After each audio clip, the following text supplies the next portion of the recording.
Hello guys, ഇന്നത്തെ നോമ്പിൽ നമുക്ക് എന്താ നോക്കിയാലോ?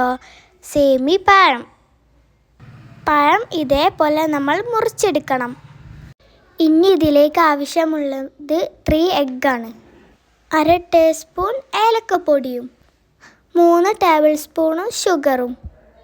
ഇനി ഇത് നല്ലോണം ബീറ്റ് ചെയ്യാം. ഇനി ഇതിലേക്ക് ആവശ്യമുള്ളത് മൈദയാണ്. ഇനി നമ്മുടെ മെയിൻ സാധനം സേമിയ.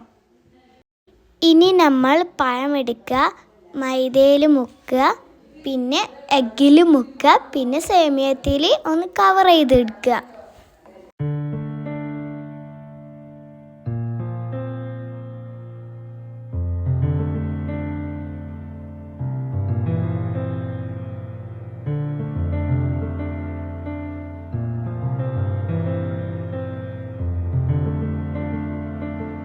അത് വീണ്ടും റിപ്പീറ്റ് ചെയ്യാം.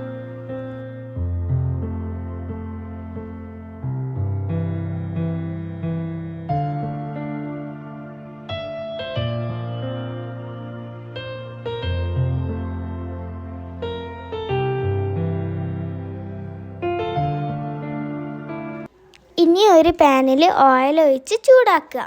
ഓരോന്നോരോന്നായി ഫ്രൈ ചെയ്തെടുക്കുക. ഇതാണ് നമ്മളുടെ സേമിയ ബനാന.